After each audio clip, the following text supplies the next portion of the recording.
بسم اللہ الرحمن الرحیم الحمد للہ والصلاۃ علی اہلہا اما بعد۔ میرے معزز سامعین، ایک میرے مومن دوست نے مجھ سے کچھ سوالات پوچھے تھے ان باکس میں، تو میں نے سوچا کہ ان کے جوابات ویڈیو کی شکل میں دینے چاہیے تاکہ دوسرے مومنین بھی محظوظ ہوں اور محمد و آل محمد کے ذکر سے ان کے دل منور ہو جائیں۔ تو اس لیے میں نے یہ ویڈیو بنائی۔ جو سوالات زیادہ تر پوچھے جاتے ہیں ان میں سے مکثریت یہ وہ ایک ایسا مرض ہے کہ جس کی وجہ سے شیعت میں فتنہ اور فساد، فرقہ واریت یہ جو ہے ساری مکثریت کی وجہ سے ہے۔ تو یہ کیا ہے؟ آج میں نے سوچا کہ اس کے متعلق تھوڑی سی گفتگو کی جائے۔ تکثیر کے لغوی معنی کیا ہیں اور ائمہ طاہرین علیہم السلام نے اس کی بارے میں کیا فرمایا ہے، اور سب سے پہلا مکثر کون تھا۔ اسی طرح زیارات عبادات اگر مکثر کرتا ہے تو ان کو اس زیارات عبادات کا کیا فائدے ملتے ہیں، یا ان کی عبادت قبول ہوتی ہے یا نہیں ہوتی۔ تو اس سلسلے میں تھوڑی سی گفتگو کرنا چاہتا ہوں۔ تو تکثیر جو ہے اس کا لفظی مطلب ہے کہ کسی کی شان کو کم کرنا، کسی کی شان کو گھٹا دینا۔ جس مقام و منزلت کا کوئی اہل ہو اس کو وہ مقام نہ دینا تکثیر کہلاتا ہے، اور جو یہ کام کرتا ہے سادہ لفظوں میں اسے مکثر کہتے ہیں۔ اور معصومین علیہ السلام سے جب پوچھا، جابر نے پوچھا مولا مکثر کون ہے، مکثر کی تعریف کیا ہے، تو مولا نے فرمایا کہ مکثر وہ ہے جو ائمہ کی معرفت اور امر و روح کی معرفت جو اللہ نے اس پر اس معرفت کو جاننا واجب قرار دیا ہے، اس معرفت میں کوتاہی کرے تو وہ بندہ مکثر ہے۔ اور معصوم فرماتے ہیں جو ائمہ کی معرفت احوال میں کوتاہی کرے، چاہے امامت کا قائل بھی ہو، تو وہ شخص مکثر ہے۔ جب سعد کے آل محمد بادشاہ سے پوچھا گیا مولا مکثر کون ہے، تو سرکار نے فرمایا کہ جو اللہ نے لوگوں کو ہماری طرف ہمارے علم و فضل کی ہدایت فرمائی، تو جن لوگوں نے ہمارے علم و فضل میں شک کیا تو وہ لوگ مکثرین ہیں۔ تو سب سے پہلا جو مکثر تھا وہ شیطان مردود تھا، ملعون تھا، جس نے اپنے قیاس کی بنیاد پر جناب آدم کے حقیقت نورانیہ کو نظر انداز کیا اور جناب آدم کے جسد حاقی کو سجدہ کرنے سے انکار کر دیا۔ قیاس کی بنیاد پر سب سے پہلی تکثیر جو کی وہ شیطان مردود نے کی۔ اس نے یہ قیاس کیا کہ میں جناب آدم سے افضل ہوں، اس لیے میں جناب آدم کو سجدہ کیوں کروں۔ تو یہ پہلی تکثیر ہی بنیاد بنی گمراہی کی، اور سب سے پہلے جو مکثر قرار پایا وہ ابلیس ملعون ہی تھا۔ تو عبادت الہی کے لیے جو سب سے ضروری چیز ہے وہ ہے معرفت محمد و آل محمد، معرفت ائمہ طاہرین علیہم السلام۔ اگر آپ کے پاس معرفت نہیں تو آپ جتنی عبادت کرتے رہیں، جتنی مرضی عبادت کرتے رہیں، وہ عبادت قبول ہی نہیں۔ سید الساجدین بادشاہ نے فرمایا کہ اگر سوجھ بوجھ کے بغیر یعنی معرفت کے بغیر عبادت کی جائے تو وہ عبادت ہی نہیں۔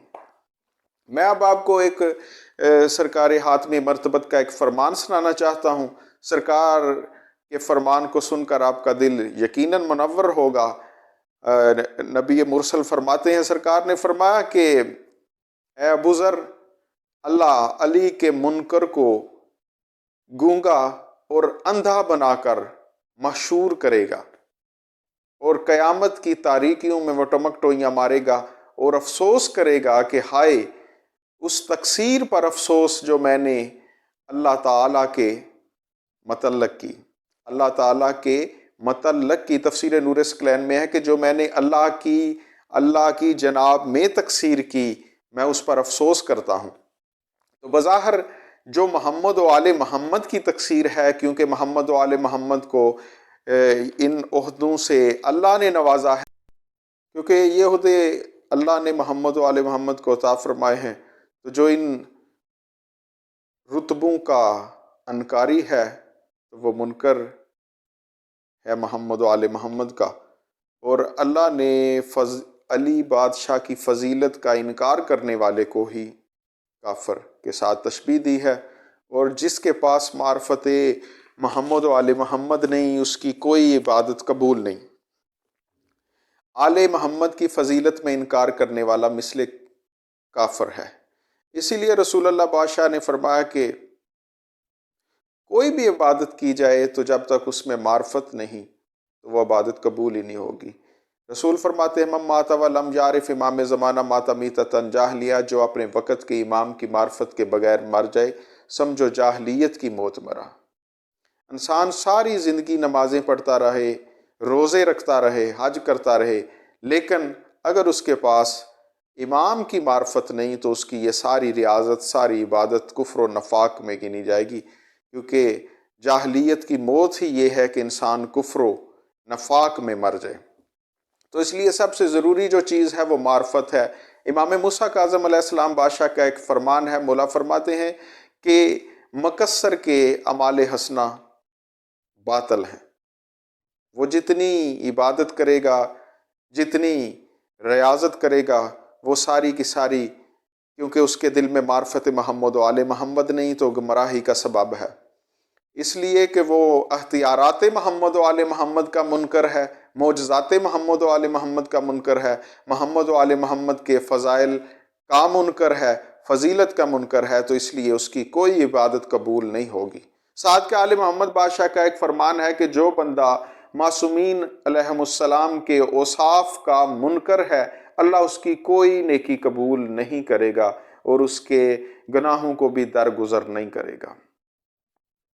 اسی لیے میں یہ فرمان ضرور سنانا چاہتا ہوں سعد کے آل محمد بادشاہ کا، کہ مولا کا فرمان ہے کہ اگر کوئی بندہ زیارت حسین کرتا ہے تو اس کے اگلے اور پچھلے گناہ معاف کر دیے جاتے ہیں، لیکن اس کے لیے ایک شرط امام نے بتائی۔ شرط پتہ ہے کیا؟ امام کہتے ہیں کہ جو حق کی معرفت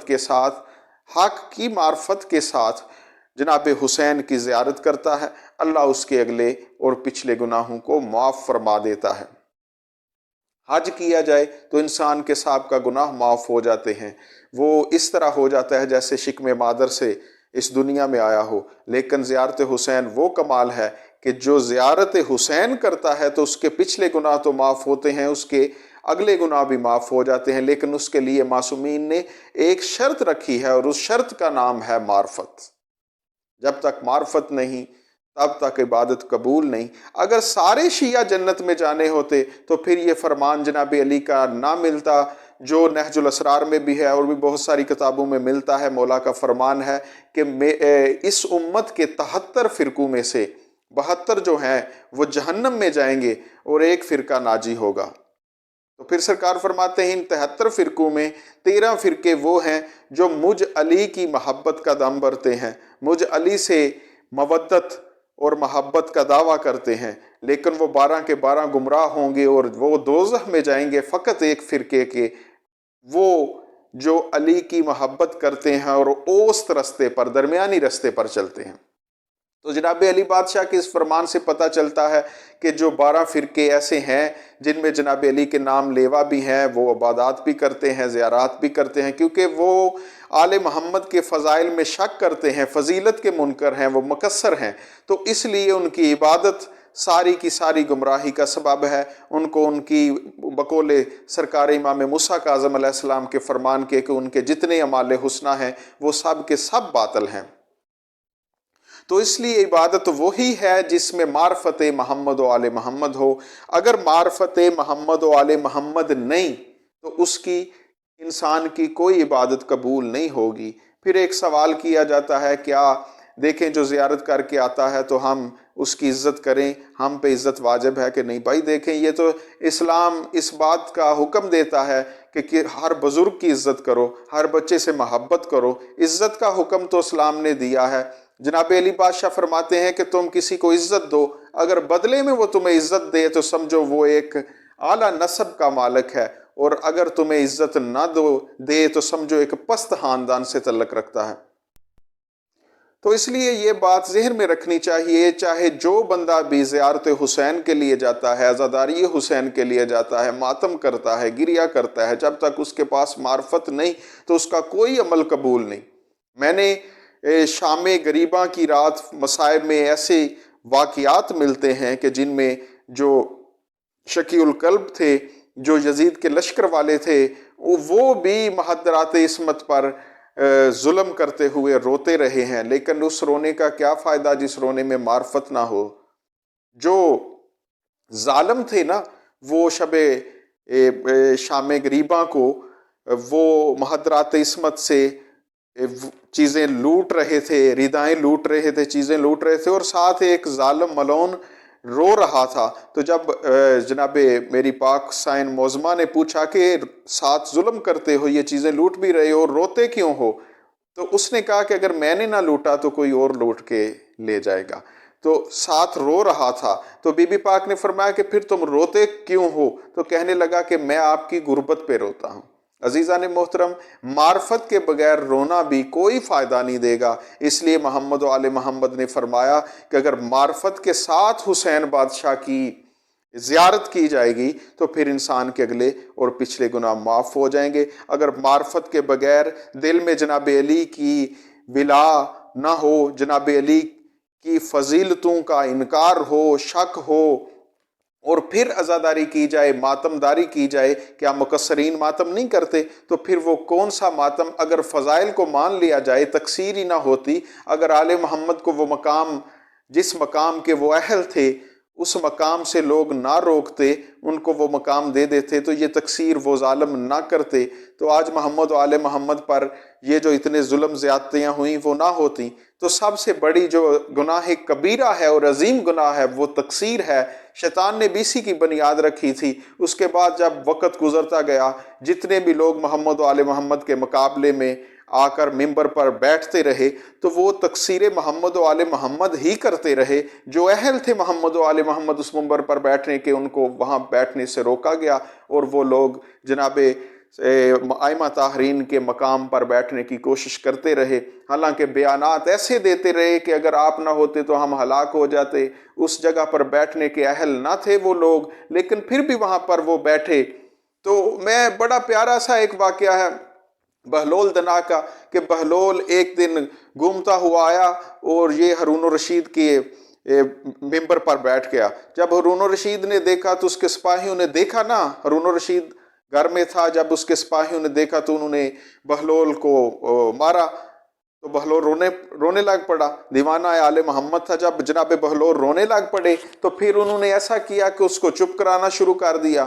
تو جناب بہلول کو اب چپ کرا رہے ہیں، جناب بہلول چپ نہیں کر رہے، تو اتنے میں ہارون الرشید آ گیا۔ اس نے آ کر پوچھا، بہلول کیا ہوا، رو کیوں رہے ہو؟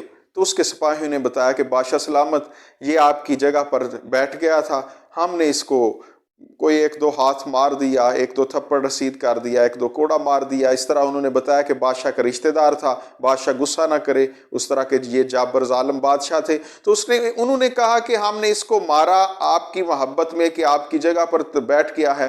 تو پھر ہارون نے کہا کہ بہلول بتا تو صحیح کہ ان سپاہیوں نے تمہیں اتنا زیادہ مارا کہ تو چپ ہی نہیں ہو رہا، تو خاموش ہی نہیں ہو رہا۔ تو جناب بہلول نے کہا میں اس بات پر نہیں رو رہا کہ مجھے سپاہیوں نے دورے مارے یا مجھے تھپڑ لگ گیا، میں اس مار پر تو رو نہیں رہا۔ تو پھر ہارون الرشید نے پوچھا بتا تو کس چیز پر رو رہا ہے؟ تو جناب بہلول نے ایک بہت قیمتی جملہ کہا۔ جناب بہلول نے کہا میں تو اس بات پر رو رہا ہوں کہ یہ رسول کا ممبر تھا، تو اس پر بیٹھنے کا اہل نہ تھا، تو اتنے سال سے بیٹھا ہوا ہے، میں ایک لمحے کے لیے بیٹھا ہوں تو مجھے اتنے جوتے پڑے ہیں، تیرا حشر کیا ہوگا؟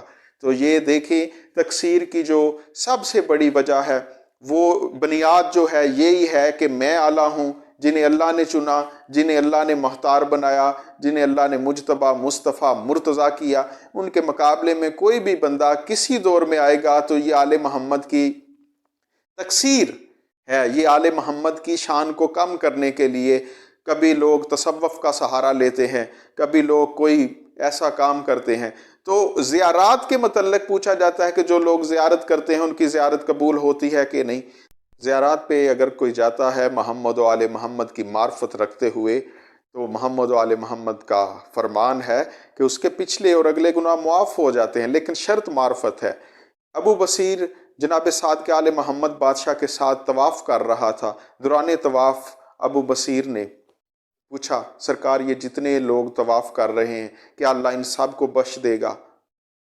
بس یہ بات سننا تھی تو جناب امام جعفر صادق علیہ السلام بادشاہ نے فرمایا کہ ابو بصیر یہ جو لوگ طواف کر رہے ہیں بظاہر میں تمہیں انسان نظر آ رہے ہیں، لیکن حقیقت میں یہ بندر اور خنزیر ہیں۔ جب یہ کہا تو ابو بصیر بڑا حیران ہوا، اس نے کہا مولا مجھے یہ دکھائیے۔ تو جب اب امام نے اجاز امامت سے ہاتھ اس کی آنکھوں پر پھیرا تو ایسا ہوا کہ ابو بصیر کا دل نورانی ہو گیا، آنکھوں سے اس کو نظر آنے لگ پڑا۔ اس نے دیکھا کہ تحد نگاہ لوگ ہی لوگ ہیں، ان لوگوں کے چہرے خنزیر اور بندروں کی طرح اچھل رہے ہیں لوگ۔ وہ حیران ہوا، بڑا گھبرایا، وہ کہتا ہے میرے مولا مجھے دوبارہ اسی حالت میں پلٹا دیجئے۔ اب امام نے اس کو دوبارہ اسی حالت میں پلٹا دیا اور ساتھ مولا نے فرمایا، بڑا پیارا جملہ فرمایا، تم شیعوں میں کوئی جہنم میں نہیں جائے گا، تم شیعوں میں کوئی جہنم میں جائے گا، تین شیعہ بھی نہیں جہنم میں جائیں گے، ایک شیعہ بھی امام نے کہا خدا کی قسم جہنم میں نہیں جائے گا، لیکن شرط ہے محمد و آل محمد کا شیعہ ہونا۔ آل محمد کا شیعہ کبھی بھی علی اور اولاد علی کے بارے میں جو فضیلت محمد و آل محمد کی شان اللہ نے رکھی ہے، بنا دی ہے، اس میں تقصیر نہیں کرتا، اس میں کمی نہیں کرتا، اختیارات محمد و آل محمد کو کم نہیں کرتا۔ یہ ایک گلو کا نام دے کر ہر چیز پہ فتویٰ لگایا جاتا ہے، فلاں نے گلو کر دیا، فلاں نے گلو کر دیا، تو یہ بات سراسر غلط ہے۔ گلو ایک وہ چیز ہے جس کا مطلب ہے کہ کسی کو کسی کی حد سے بڑھا دینا۔ تو جن کو اللہ وہ مرتبہ عطا کرے جن کا اللہ کہتا ہے کہ میں نے میرا حبیب تیرے ذکر کو بلند کیا، جنہیں اللہ بلند کرے، جنہیں اللہ چنے، ان کے متعلق گلو نہیں کیا جا سکتا۔ ہاں فقط اگر کوئی محمد و آل محمد کو اللہ مانتا ہے تو یہ گلو کی ایک واحد شکل ہے۔